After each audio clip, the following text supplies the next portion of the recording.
Paris, 15e arrondissement. Au commissariat, c'est le début du service pour Daniel à gauche, le chef de la BAC et son collègue Julien. Bon bah c'est parti. Comme tous les jours, c'est sur les chapeaux de roue que leur patrouille démarre. À peine sorti du bureau, et déjà un premier appel. Allez, allez, action! Une agression violente vient d'avoir lieu dans un quartier chic de l'arrondissement. Pour éviter les bouchons et circuler plus rapidement dans les petites rues de la capitale, c'est à moto que les deux policiers se rendent sur les lieux de l'incident. Sur place, d'autres collègues de Daniel ont pris les devants. Ils ont arrêté 3 suspects qui seraient responsables de l'agression. S'il casse les couilles, tu le mets assis par terre. Assieds-le, assieds-le. Les 3 hommes sont fortement alcoolisés et très énervés. Daniel préfère ne prendre aucun risque. Le policier hausse le ton. Ouais, y a pas de désolé là. Ouvre-moi ce papier là. Putain. Bon, mets-le au sol là. Claque-le au sol là. Voilà. C'est bon. Tu te mets au sol et tu te la fermes, d'accord? C'est pas toi qui décide ici. C'est un contrôle de police, ok bonhomme? Je vous annonce l'interpellation là des 3 individus pour tentative de vol en réunion avec violence. Les 3 hommes ont agressé un riverain alors qu'il s'apprêtait à rentrer chez lui. Ils l'ont ceinturé et frappé pour le voler. La victime, choquée et légèrement blessée, est allée porter plainte. Les 3 délinquants, eux, termineront leur virée en cellule. En un quart d'heure, l'affaire est vite réglée. Voilà. Avec les 2 roues, on intervient rapidement et voilà, ils ont repéré au niveau du bar et voilà, interpellation. Nous suivrons Daniel au volant de sa moto. 17 ans de service dans l'arrondissement. Il connaît chaque rue par cœur. Sa spécialité, poursuivre les voleurs en tout genre. Vol à l'arraché. Bon, arrête de faire ton mijauré, ok? Vous en volez quoi? Vol de scooter. Hey, essaye, il y a un mec avec un casque, en scooter ou machin. Ou encore des cambriolages. Avec ces hommes, le brigadier chef doit constamment ruser pour attraper les délinquants en flagrant délit. Ouais, ça roule, on arrive. Et dans l'arrondissement, il ne manque pas de travail. Car avec près de 240 000 habitants, le 15e est le plus vaste et le plus peuplé de la capitale. Ici, les beaux appartements sont une cible de choix pour les malfrats. Ils sont toujours les mêmes, ils sont dans le quartier, ça tourne. Les vols sont la plaie du 15e arrondissement. Et parfois, cela se passe au sein même des entreprises. Bonjour. La police. Dans une boulangerie, Julien de la BAC, un collègue de Daniel, va d'ailleurs devoir démêler un différend entre un employé et son patron. Ça va pas nous prendre pour des cons. Et les conflits au travail se terminent parfois très mal. Dans un restaurant, un autre patron va être victime d'une tentative d'homicide. L'agresseur, son chef cuisinier. Dans l'arrondissement, les policiers de la BAC sont également confrontés à une délinquance locale. Elle provient de ces cités défavorisées qui jouxtent les quartiers chics. Ouais, c'est bon, il peut s'en aller. Régulièrement, les policiers doivent y intervenir. J'étais bien sur les lieux et pas chez toi comme tu le présentais il y a 2 minutes. Enfin, à la nuit tombée, le quartier prend une toute autre allure. C'est moi qui l'emmène, là. Tu restes là. Mais je suis tout seul ici. Fêtes, alcool et bagarres font aussi partie du paysage. Avec Charlie, nous découvrirons l'envers de ces nuits agitées. Ils ont fumé tout le monde. Là, sur le cours. En fait, ils ont tapé la Clio qui est là. D'accord. Paris, 15e arrondissement. Vous allez voir que ce quartier résidentiel à l'ouest de la capitale, avec comme point de repère la tour Montparnasse, la tour Eiffel et les quais de Seine, est bien moins tranquille qu'il n'y paraît. Regarde devant toi.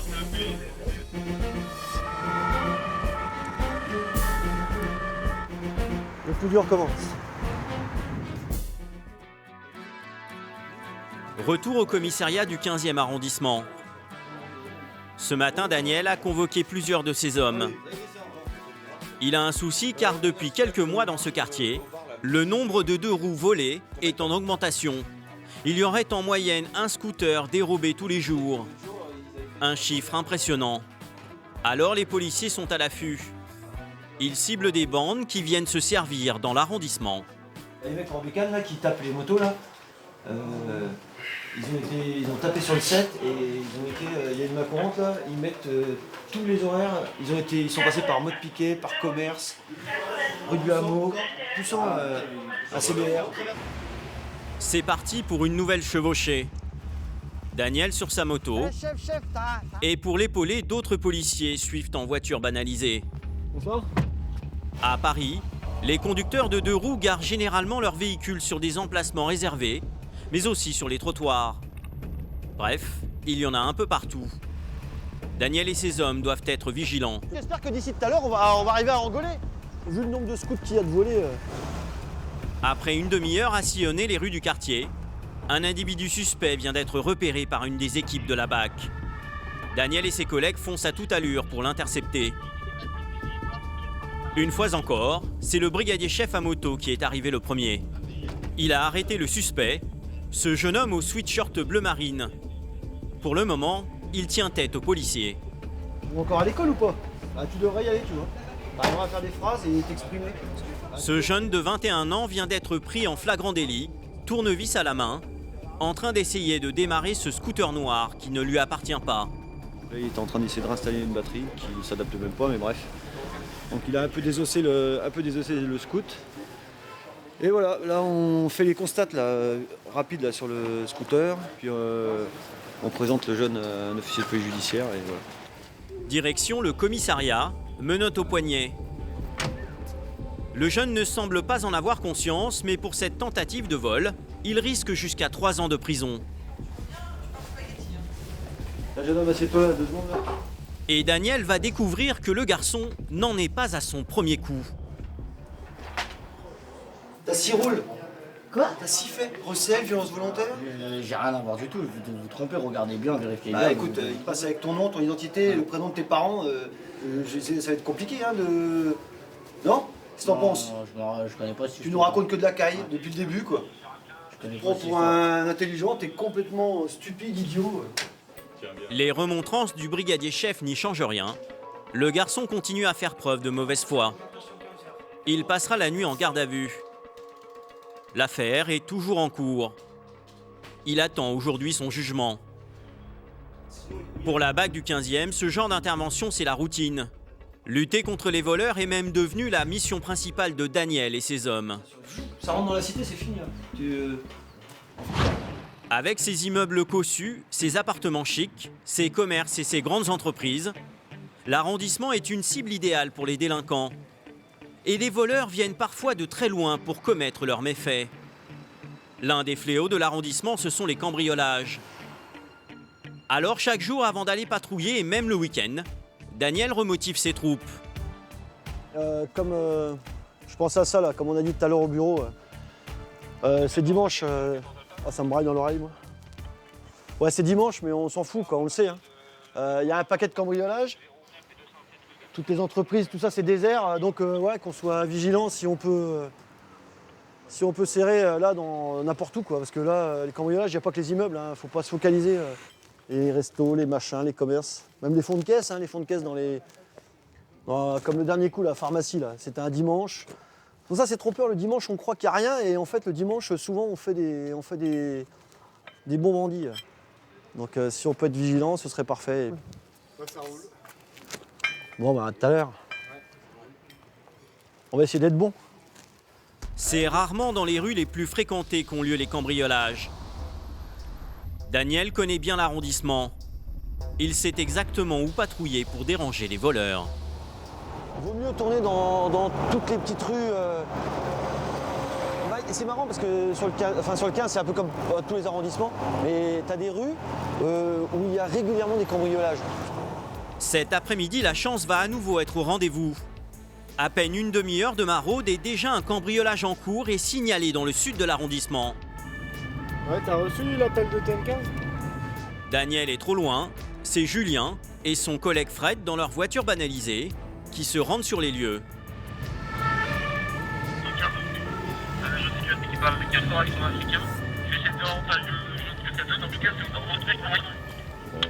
Ouais, reçu TM. Le cambriolage se déroule dans une grande entreprise. Ce sont des bureaux qui peuvent contenir des documents confidentiels. Les policiers doivent faire vite. À leur arrivée, le vigile les attend avec impatience. Le suspect est encore dans l'immeuble. Il y a quelques minutes, le gardien l'a même vu passer devant les caméras de vidéosurveillance situées au 8e étage. On le voit sur cette caméra. On le voyait bien, moi je le voyais avec la capuche. Fred, le collègue de Julien, décide de déployer ses hommes pour bloquer toutes les issues au cas où le suspect essaierait de s'enfuir. Quand tout à coup, l'air de rien, un homme sort de l'ascenseur. C'est cet individu sur la gauche au sweatshirt bleu. Bonjour monsieur, je travaille tout en haut. Vous travaillez tout en haut? Ouais. Mais vous êtes passé comment? Parce que je vous ai pas reçu. Par ici. Par ici. Vous avez un match? Pas du tout. La porte elle est ouverte. C'est lui que vous avez la caméra? Oui, c'est lui que j'ai vu. L'homme prétend être un employé de l'entreprise. Il dit peut-être vrai. Les policiers doivent vérifier ses affirmations. Premier indice dérangeant, le contenu des sacs du jeune homme. Il en a 2, remplis d'ordinateurs portables. Je fais écoute, il n'y a pas de souci. Je les appelle où? C'est ordi, là, je suis coopératif. C'est des potes à moi qui font des trucs. Il y en a 7 dans la... il y en a 34. Commence au 9. Le jeune homme a réponse à tout. Avant de prolonger l'interrogatoire, direction le 8e étage. Les policiers décident d'aller inspecter les bureaux pour s'assurer qu'il y a bien eu vol. Excusez-moi, mais vous savez ce qu'il y avait un peu sur les bureaux là? Il y avait des ordi parce que je vois qu'il y avait tous débranchés. Il y avait des choses là. Voilà. Tu vois, ça c'est tous les câbles. Donc les ordinateurs ont été débranchés ici. C'est flagrant. Plusieurs ordinateurs ont disparu. Il y a tout qui est débranché. Mais il s'est servi grave. Voilà, là c'est. Il y avait un ordinateur portable là. En tout, 8 ordinateurs manquent à l'appel. Pas trop de suspense, hein. Forcément il s'est servi ici. Plus aucun doute possible, l'individu ne peut plus continuer à nier. Pourtant, il va trouver un nouvel argument pour se justifier. Je squatte ici, je squatte ici. Voilà, c'est tout. Donc, il faut arrêter de prendre les gens pour des cons, c'est la police. Donc, je te dis, tu vas dire la vérité à l'OPJ et tu viens avec nous. Okay. Déjà, premièrement, vous avez aucun indice contre moi, les caméras ne marchent pas. Il n'y a aucun problème. Mais il n'y a pas de souci. Tu vas. J'ai rien à perdre maintenant. Je monte en prison. Son compte est bon. Soupçonné de vol, il est interpellé sur le champ et emmené au commissariat. Mais avant de partir, les policiers veulent comprendre une dernière chose pour compléter leur enquête.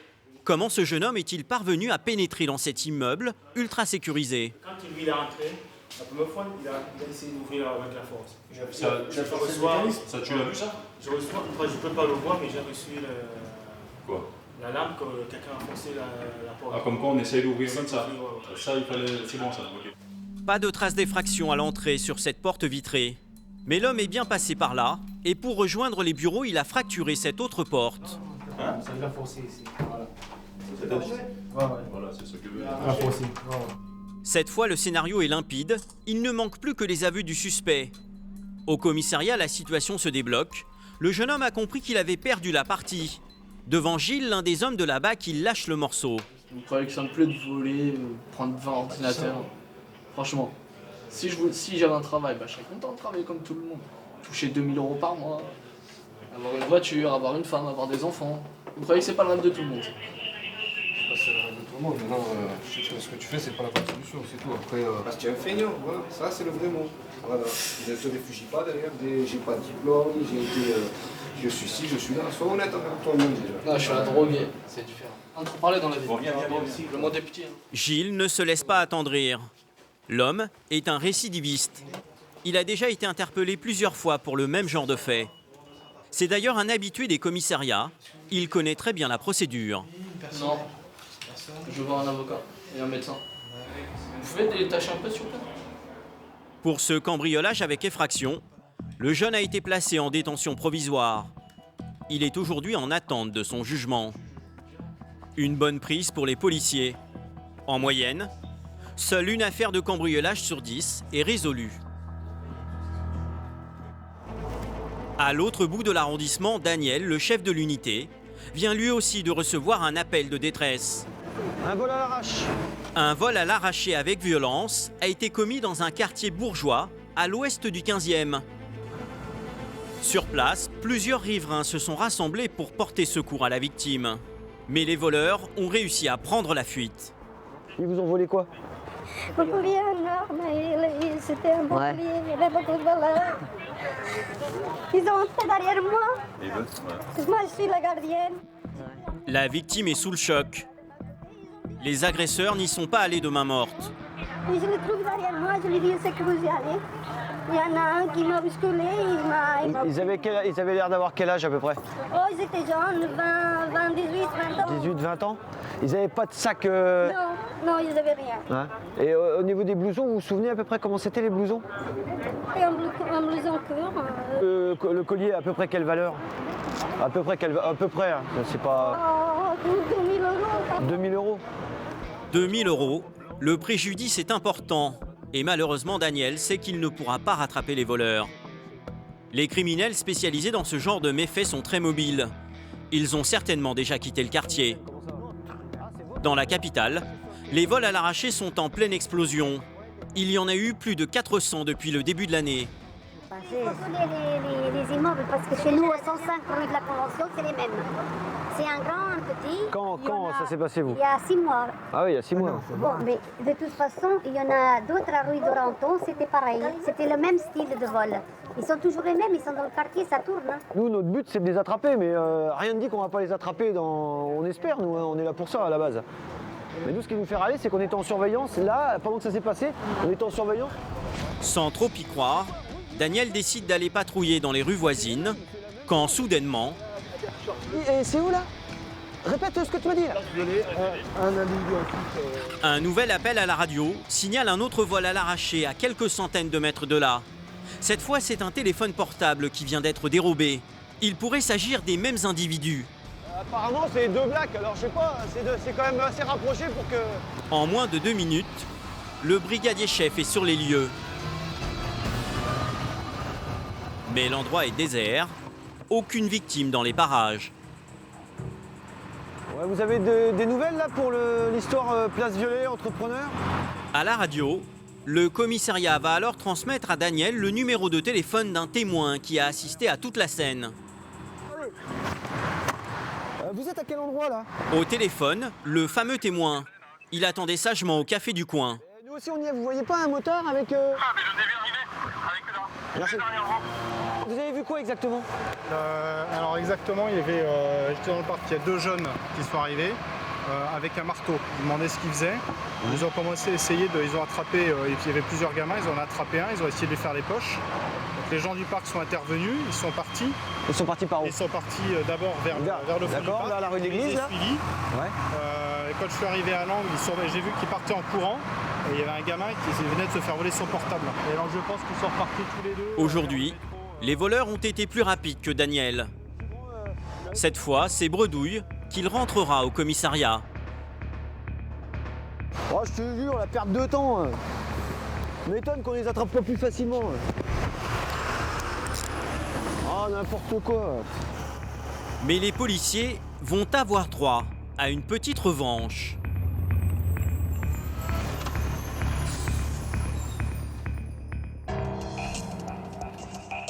Le lendemain matin, c'est Charlie, l'adjoint de Daniel, qui est de service.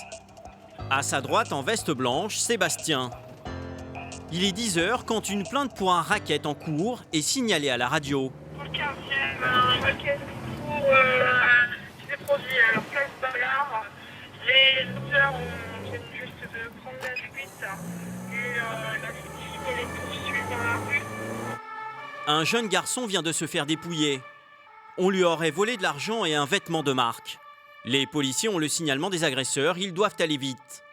La victime est peut-être en danger. Deux Africains là, qui ont tiré un mec à Ballard, il les a suivis jusqu'à dans la rue Vasco de Gama.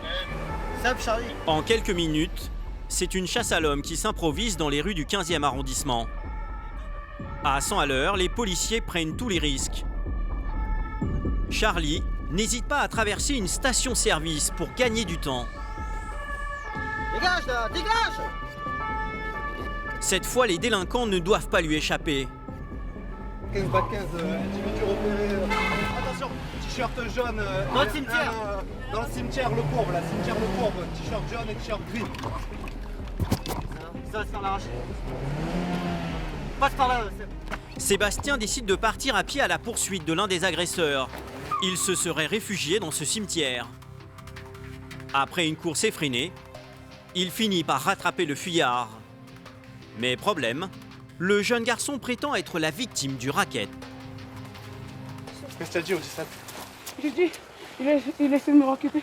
Il t'a racketté quoi? Ma casquette Gucci, 15 €. Apparemment, c'est la victime. Ça, c'est la victime. Il part en courant avec le mec et apparemment, il m'a dit qu'il vient de faire le 17 avec ton téléphone. Les deux agresseurs sont toujours en fuite. Sans attendre, Gilles et Julien partent à leur recherche. Un mini-rodéo s'organise en plein cimetière.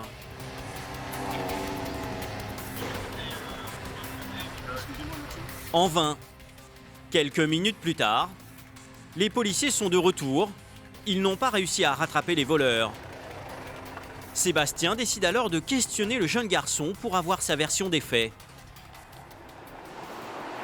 En fait, j'allais partir à Boulevard. Après, il y a des jeunes, ils m'ont vu. Ils m'ont dit, viens voir, s'il te plaît. Ils m'ont arraché mon téléphone.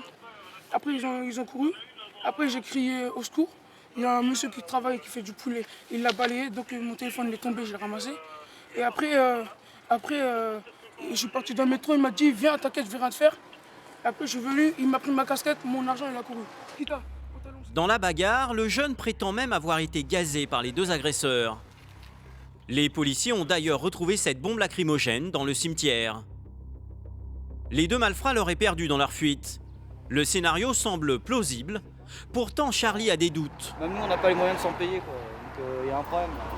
Et un détail troublant va lui mettre la puce à l'oreille.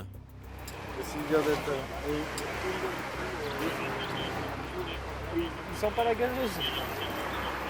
Ils sentent pas la gazeuse. On voit dans le métro. On voit quoi? Et tu t'es lavé comment? Je me suis pas lavé. Pourquoi tu sens plus? Le garçon affirme avoir été gazé par ses agresseurs, or ses vêtements ne sentent rien. Et un autre détail va remettre en cause sa version. Dans sa sacoche, les policiers tombent sur un téléphone dernier cri, encore dans son emballage d'origine. Et ils te volent une casquette, mais ils te volent pas l'iPhone 5. Non, mais parce que c'est bizarre, hein. La sacoche. Bon, hey, t'as rien à me dire là? Genre, toi, t'as un iPhone 5, toi. T'as quel âge? À 14 ans, t'as un iPhone 5. Ça, c'est pas moi, c'est mon grand frère. C'est mon grand frère. L'histoire du garçon est de plus en plus louche. Très vite, sous la pression, il va tout avouer. Il va raconter aux policiers qu'il tentait de revendre un téléphone volé. En fait, mon grand frère, il a acheté son iPhone sur le bon coin. Ouais. Et celui-là, l'iPhone 5, ouais. Il est tombé sur un iPhone volé. Ouais. Donc moi, je l'ai remis sur le bon coin. Ouais. Celui-là, j'ai remis sur le bon coin. Ouais. Et après, moi et le mec, on s'est donné rendez-vous. Ouais. Il a essayé de me le prendre. Celui-là, l'iPhone, vous avez vu la boîte? Ouais, elle a abîmé, ouais, je vois ça. Donc c'est le mec qui avait là, il a essayé de te le péter, c'est ça? Après, il y a quelqu'un qui l'a mis un crochet. En quelques minutes, l'adolescent est passé du statut de victime de racket à celui de reseller présumé. Pas de chance pour lui, ses acheteurs étaient eux aussi des voleurs. Mec, mais c'était vous à l'échec quand même, tu vois pas que... Tu as quel âge, 14 ans? Tu vas vendre un téléphone volé à des mecs qui sont... C'est mon frère, mon vrai. C'est finalement au poste de police que l'adolescent finira la journée. Derrière cette histoire de racket, se cachait en fait un petit trafic de téléphones portables. Ce garçon de 14 ans vient du nord de Paris. Comme il est mineur, il échappera à la sanction. Quelques heures plus tard, il sera remis à ses parents au commissariat. Dans le 15e arrondissement, sur l'ensemble des vols répertoriés, près de la moitié concernent des téléphones portables. Ce sont bien souvent des vols à l'arraché commis avec violence par des délinquants qui viennent des quartiers défavorisés de la banlieue parisienne. Mais l'arrondissement abrite également une délinquance locale. Parmi les points chauds, plusieurs cités sensibles donnent du fil à retordre aux policiers de la BAC. Ouais, ils descendent sur le boulevard Lefebvre, c'est ça? Prenez les maréchaux et nous on va passer à l'intérieur. Ouais, ça roule. Daniel connaît bien ces cités. Il est appelé à y intervenir régulièrement. Cet après-midi, une nouvelle agression vient d'être signalée dans un stade situé au pied de l'une d'entre elles. Une fois encore, c'est une tentative de vol avec violence. La victime s'en sort avec une grosse frayeur et quelques égratignures. Et voilà, après ils m'ont cherché. Ils faisaient style, ils voulaient arrêter, mais non en fait, non. Et, parce que nous, on est... Oui. C'est vous la police? Ouais, la police, ouais. Qu'est-ce qui vous est arrivé? Il y a une bande de petits gamins, je paye. C'est pas évident, hein, genre Et ils m'ont pris ma sacoche, du coup je les ai coursés, ils sont allés. C'est quoi comme individu? À quoi il ressemble grosso modo? Un petit black. Ouais, il y en avait un autre, un petit indien. Est-ce qu'ils ont des couleurs flashy sur eux? Ils sont en Ouais, short, un t-shirt. ils sont en jogging, Il y en avait un, il avait un t-shirt jaune, je crois. T-shirt jaune, ouais. Et il avait un petit black avec un jogging Adidas. Les agresseurs ont détalé. Mais Daniel est sûr qu'il s'agit d'une bande du quartier. On va tourner dans le secteur et on va essayer de remettre la main sur ces jeunes et de les surveiller et de les faire en flaque si on peut. Le policier dispose d'un signalement précis. Les agresseurs sont très jeunes. L'un d'entre eux porterait un t-shirt jaune. Pas une minute à perdre. C'est au pied des immeubles que les recherches s'organisent. Daniel conduit lentement et discrètement pour ne pas donner l'alerte dans la cité. Une tactique qui va payer. À l'entrée d'une cage d'escalier, un premier groupe semble correspondre au signalement.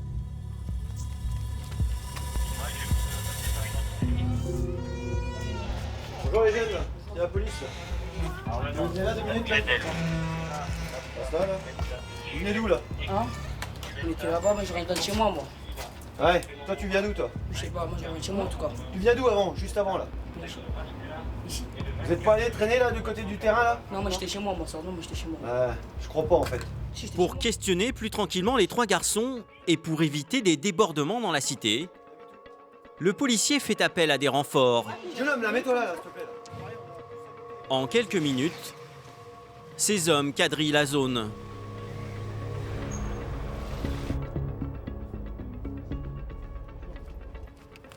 On va se mettre à l'extérieur, attention que... Il y en a un qui reste avec eux là? C'est Gilles qui reprend l'interrogatoire. Un détail l'intrigue. Ces traces de sang sur le t-shirt blanc de l'un des 3 garçons. Le sang que tu as sur toi, c'est son sang. On est d'accord. Donc tu étais bien sur les lieux et pas chez toi comme tu le fais il y a 2 minutes. Je suis sorti de chez moi parce qu'ils m'ont appelé. Mais je suis sorti de chez moi parce qu'ils m'ont appelé. Ils m'ont volé mon sac. Après, parce que moi je suis venu, vous pouvez me demander, monsieur, c'est le monsieur, je l'attends. Ouais, mais d'un coup, tu vois, tu étais sur les lieux. Le gars lui-même, il a dit lui tout seul, il a dit. Non, monsieur. Tu sais ce qui s'est passé? Alors qu'il niait toute implication dans l'agression, le jeune homme donne maintenant une autre version de l'histoire. À l'écart, le garçon au t-shirt jaune commence lui aussi à avouer. J'étais sur les lieux, moi, mais j'ai rien fait. Oui, mais j'ai rien fait. Je sais pas, je crois le gars il s'est fait. Ça peut arriver. Il s'est fait comme ça. Et après, je sais pas. L'étau se resserre. Les policiers ont maintenant suffisamment de preuves pour mettre les adolescents en garde à vue. Mais comme ils sont mineurs, le juge ne prendra pas de sanctions à leur encontre. Ils s'en tireront avec un simple rappel à la loi. Dans le 15e arrondissement, les policiers doivent parfois savoir faire preuve d'humour et de philosophie lorsqu'ils sont en intervention. Ouais, reçu, on va voir. Il est 18h. Daniel et Laure se rendent dans un supermarché du quartier pour une mission plutôt inhabituelle. Ils viennent d'être appelés pour arbitrer un différend commercial. Alors, il est où le... Dans ce magasin, un client est fort mécontent. TN15 de Bac 15, on est sur place. Il demande à voir le directeur car il a remarqué que depuis plusieurs jours, au rayon charcuterie, un produit était périmé. C'est l'homme au t-shirt bleu. Ce soir, je fais faire mes courses comme d'habitude et je trouve un foie gras périmé depuis bientôt 1 mois. Je demande au responsable un papier. J'avais écrit une bafouille avec le numéro de lot, comme quoi il était vendu pour nous ce soir. Et je lui ai demandé son tampon, la signature, pour que demain j'aille voir le responsable. D'accord. Refus catégorique. Ce qui énerve particulièrement ce consommateur pointilleux, c'est qu'il s'est déjà fait avoir il y a 1 semaine. À l'époque, le magasin l'avait remboursé. Cette fois, il ne veut pas d'argent, mais il veut que ça cesse. Ce qui m'a mis la puce à l'oreille, c'est le vert. C'était couleur. C'était bien vert. C'était bien vert, c'était bien dégueulasse. Bon, je vais aller voir madame, vous me permettez? Ah oui, bien sûr. Face à lui, une employée du magasin est à bout de nerfs. Elle ne sait plus comment gérer la situation. C'est vraiment uniquement nous. Je me suis engagée à ce que les produits soient retirés, ils ont été retirés. Je me suis engagée à faire un geste commercial avec la sous-directrice, chose que je ne suis pas habilitée à faire. Il a essayé de m'obliger à signer avec un papier. Non, je ne signerai rien, encore moins sous la contrainte. Donc, oh là là. Ouais, sympa, hein. Oh, cette histoire de foie gras. Daniel est dans l'impasse. Pour s'en sortir rapidement, il décide de jouer la carte de l'autorité. Monsieur, par contre, on va gérer, mais il faut que tout le monde y mette du sien. Bien sûr. D'accord? On a d'autres missions bien plus importantes à faire. Ça, je suis tout à fait d'accord avec vous, mais là... Donc on en reste là et voilà. Bon, bah, on compte sur vous pour rentrer. Ah oui. Chez vous. Nous, on est appelés sur des missions qui... Je suis bien d'accord, bon courage. D'accord. La situation peut prêter à sourire, mais en bon professionnel, Daniel doit tout de même faire son travail de policier jusqu'au bout. TN15 de bac 15. Non mais là, si on nous appelait tous les 4 matins pour des histoires pareilles, le yaourt qui a été dépassé d'une journée, le jambon qui est dépassé de 15, non, c'est pas possible. Non, on a d'autres missions, on n'est pas là pour... non. Mais là, bon, malheureusement, les gens de la boutique s'en sortent pas, la personne ne veut pas quitter les lieux. Ils vont pas l'attraper par les oreilles et lui dire « dehors, monsieur ». Donc bah ouais, il y a que... Des fois c'est triste, mais voilà, même des gens comme ça, des braves gens comme ça, bah, tant qu'il n'y a pas la police, on leur a expliqué la même chose que la gentille dame du Monoprix, hein. On lui a dit exactement la même chose. Et parce que nous, on lui a dit, bah, il s'en est satisfait et puis bah, il revient demain. Voilà. Mais bon, nous, ça nous a fait perdre 5 minutes. Voilà. Mais bon. Le 15e compte plus de 1500 commerces. Alors, dans l'arrondissement, les conflits dans les magasins sont fréquents. Et les policiers sont très régulièrement appelés à la rescousse. Cet après-midi, Julien et Charlie ont un problème à résoudre. Qu'est-ce qui se passe, Julien ? On a été appelé pour un employé qui a volé dans la caisse de son employeur dans une boulangerie. Plusieurs reprises. À plusieurs reprises et là il attendait le flagrant délit de le voir faire et là il est en train de le faire. Donc on se rend sur place. C'est la boulangerie qui est là, 115. Le plaignant est le patron de cette boulangerie. Bonjour. C'est cet homme à la chemise à carreaux. Depuis plusieurs semaines, de grosses sommes d'argent disparaissent de sa caisse. Il est où votre employé là ? Il suspecte un employé. Alors à l'écart, pour plus de discrétion, il veut prendre les policiers à témoin. Je vous explique le truc, ça fait plusieurs fois, c'est la 4e fois. Ouais. J'ai mon blouson qui est en arrière. Ouais. Je me suis fait voler une caisse une première fois. Ouais. Une deuxième fois, mon argent directement dans mon portefeuille. Ouais. La première fois, je pensais que la caisse, je l'avais perdue. La deuxième fois, je me suis dit, il y a un voleur. La troisième fois, on a fait très attention, ça a été en 10 minutes de temps, il a réussi à faire son coup. La 4e fois, j'avais rencontré des collègues de chez vous, il n'y a pas longtemps, j'en ai discuté avec eux, ils m'ont dit, vous piégez, c'est le seul moyen. J'ai piégé, il a pris l'enveloppe. Pour piéger son employé, le patron a mis un stratagème au point. Il a relevé les numéros des billets de banque de sa caisse. Il les a même pris en photo avec son téléphone portable. Avec l'aide des policiers, il espère maintenant attraper le suspect en flagrant délit. On peut y aller, hein ? Bah oui, vaut mieux. Direction les sous-sols de la boulangerie. C'est là que les employés pétrissent le pain. Bonjour. Bonjour, c'est la police. Voici le voleur présumé. À la vue des policiers, il semble un peu surpris. Vous êtes en pause ? Dans ses poches, un téléphone portable et une plaquette de médicaments, des cigarettes et un portefeuille. Mais aucune trace des fameux billets de banque. Et l'employé clame son innocence. Mais il n'y a pas que moi qui travaille ici. Le patron ne sait plus quoi penser. Il était pourtant sûr de son coup. Et tout ça ? Si vous voulez, à la base, pour moi, il y avait 3 personnes que je soupçonnais de ce fait. 2 vendeuses et un asthme. D'accord ? La dernière fois, l'avant-dernière fois, pas aujourd'hui, la dernière fois que c'est arrivé, les 2 vendeuses n'étaient pas là. Et les autres fois où c'est arrivé, Asm a été soit tout seul ici, en après-midi, soit avec Rémi ou Wilfried. Et les personnes qui étaient là-haut étaient les 2 vendeuses. C'est pour ça que, par rapport au nombre de personnes que j'ai dans mon entreprise, j'ai resserré. Je sais pas pourquoi. Pour en avoir le cœur net, les policiers décident de faire une fouille plus poussée. Et au moment d'enlever ses chaussettes, l'homme va avoir une hésitation malheureuse. Il est mal ou quoi là? Moi quoi? Allez, non, reste là, enlève ta chaussette là et donne ce que t'as là. Bah oui, ils sont là. Allez, zoom. Les pinces. Allez. Oh. T'as pris pour des bleus ou Ça va quoi? pas nous prendre pour des cons. Comme ça. L'employé est démasqué. Dans ses chaussettes, 365 € en petites coupures. Pour le patron, c'est à la fois un soulagement et une déception. Ça fait 2 ans qu'on bosse avec, mais bon.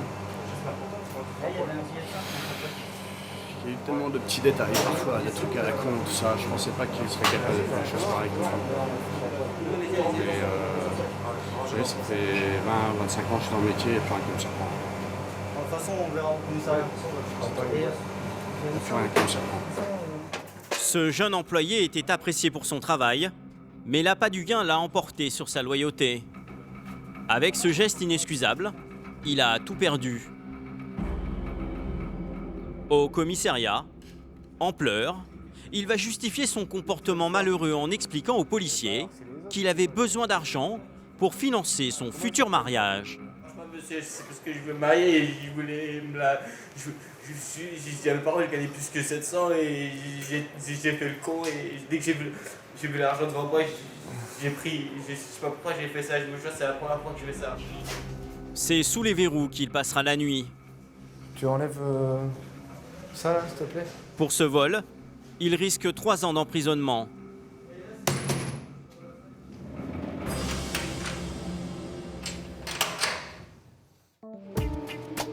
Dans le 15e, il n'y a pas que les jeunes voleurs qui perturbent la tranquillité des habitants. Au centre de l'arrondissement, ce quartier est connu pour être un lieu animé et festif. Une ambiance chic qui s'agite le soir, alors les policiers redoublent de vigilance. En cette fin d'après-midi, c'est Julien et Fred qui assurent la surveillance du secteur. Ils doivent éviter les débordements. 20h, nouvelle urgence. Ouais, Charlie de Jules, quel numéro le courbe? Mets-moi du son, s'il te plaît. À 2 pas de la fête, un de leurs collègues a besoin de renfort.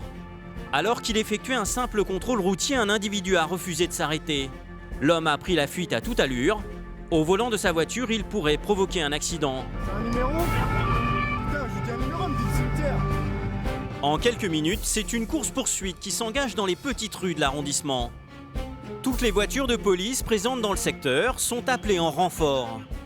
Et finalement, après 5 minutes de poursuite, une bonne nouvelle tombe à la radio. Ils sont serrés, les mecs. J'ai besoin de savoir où est-ce qu'ils sont partis.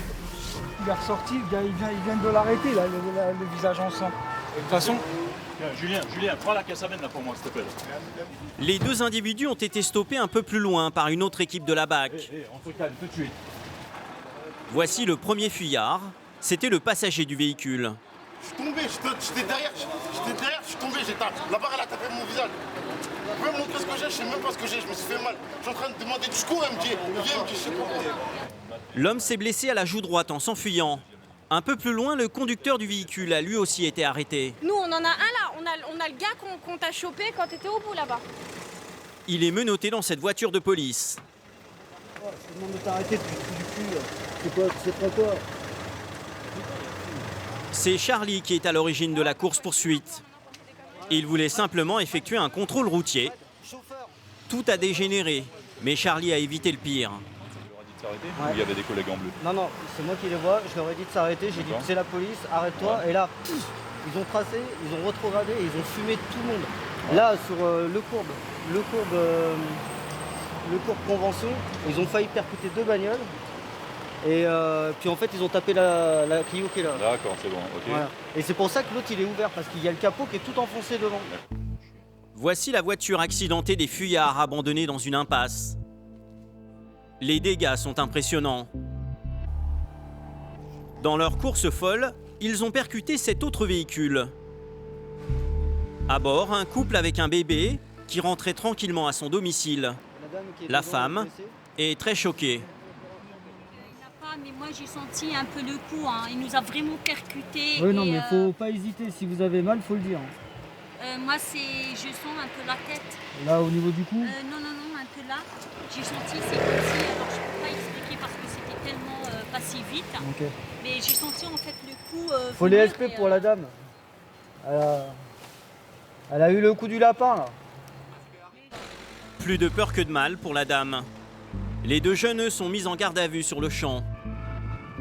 Pour Fred et ses collègues de la BAC, c'est l'incompréhension. Les deux individus ont refusé le contrôle routier sans raison apparente. Et les policiers n'en sauront pas plus.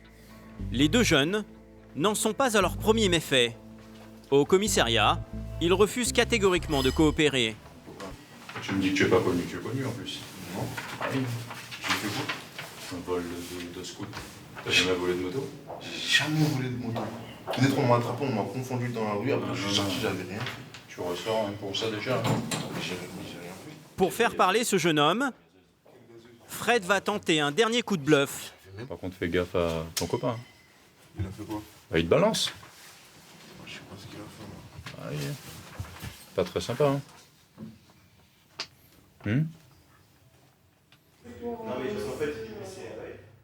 Le jeune n'en dira pas plus. Il sera poursuivi pour délit de fuite et refus d'obtempérer. Bon, c'est bon pour moi.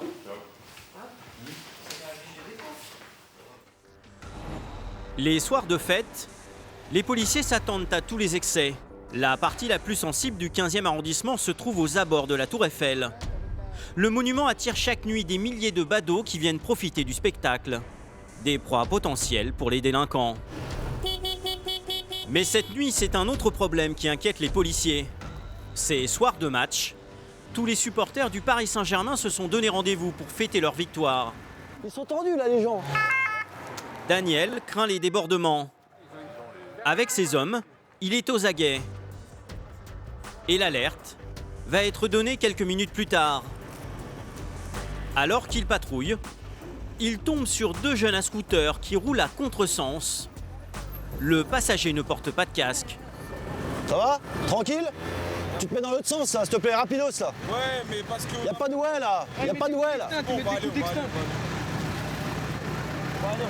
Rapidos là, remonte dessus et retourne là-bas là. Ouais, c'est reçu.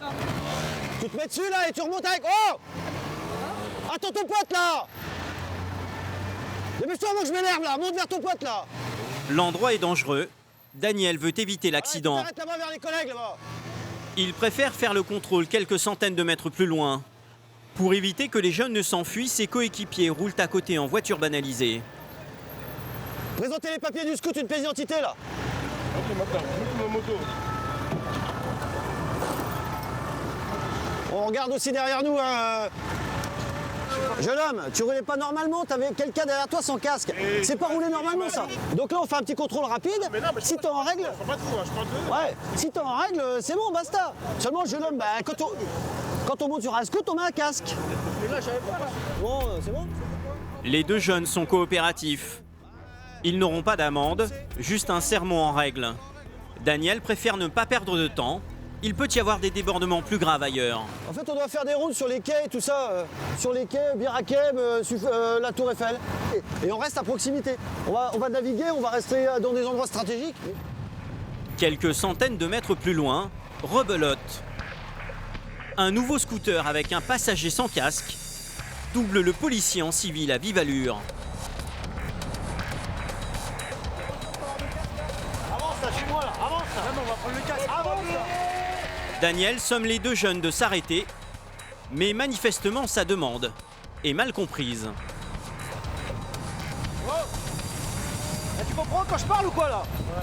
Bon, tu vas t'avancer un peu, tu vas t'arrêter. Ok? Oh, attention là, d'accord? On vous suit. D'accord, je préfère. Là, tu vas t'arrêter à gauche là.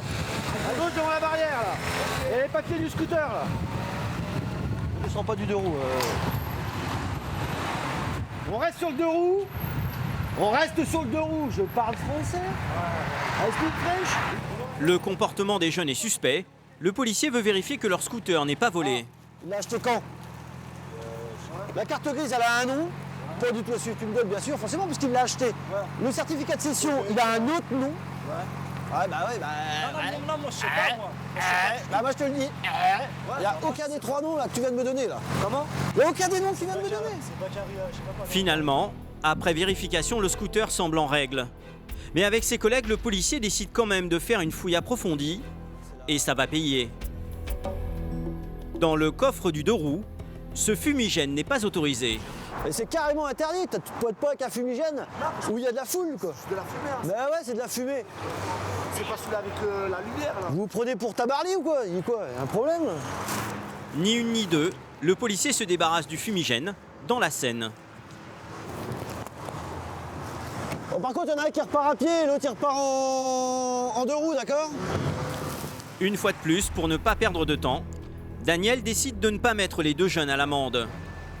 Le policier veut retourner le plus vite possible aux abords de la Tour Eiffel, au cas où la situation s'envenimerait. Mais en chemin, un autre individu attire son attention. Qu'est-ce qu'il fait sur la bagnole, lui?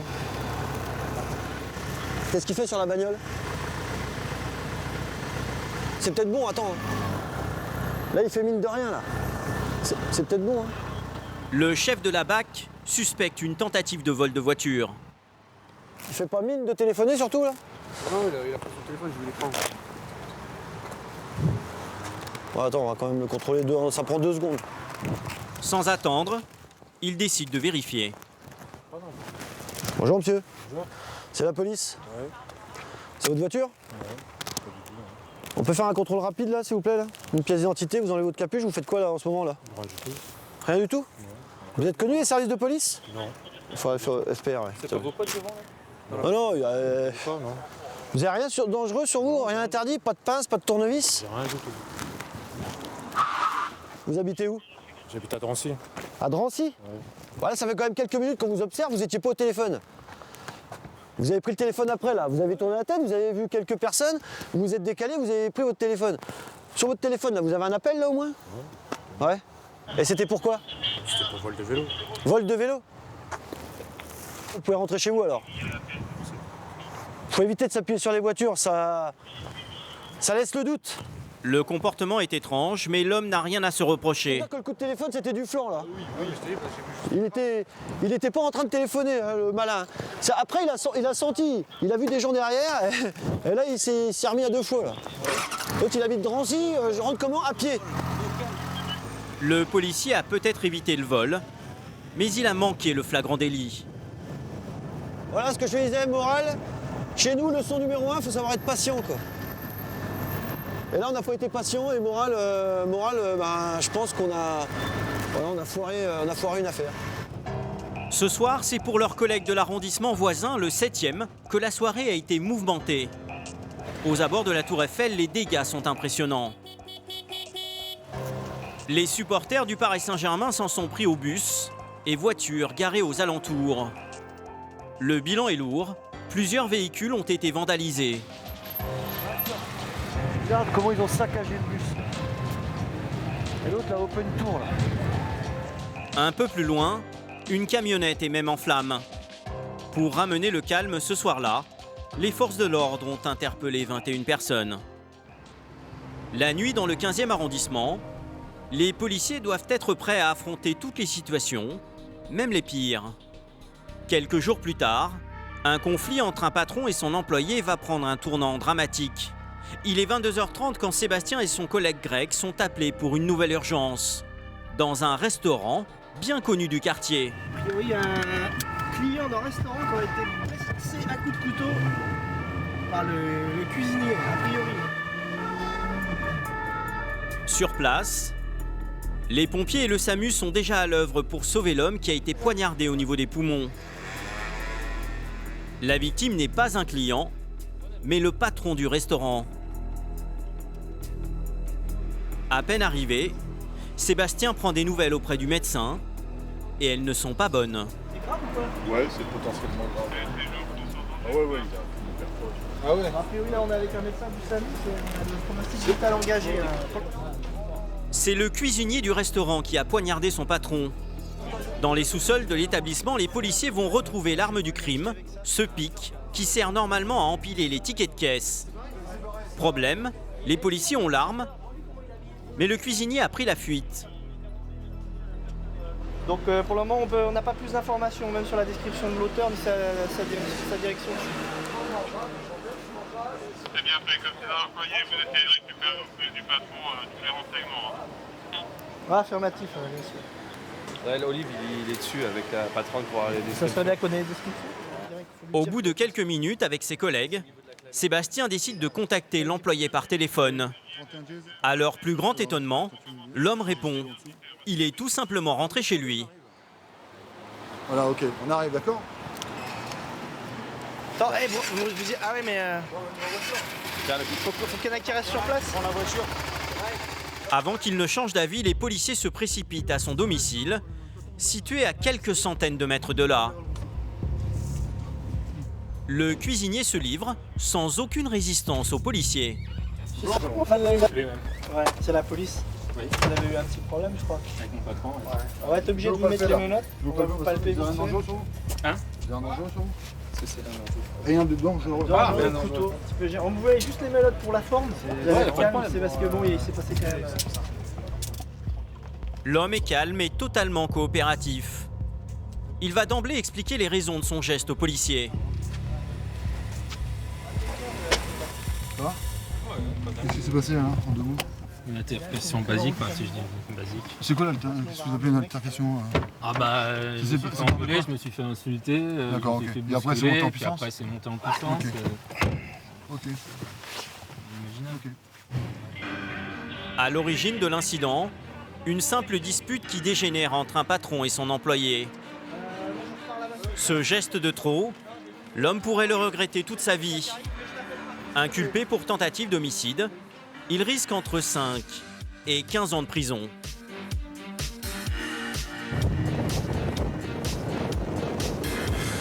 Daniel et ses hommes le savent. Même si l'arrondissement est réputé calme, dans leur métier, tout peut arriver.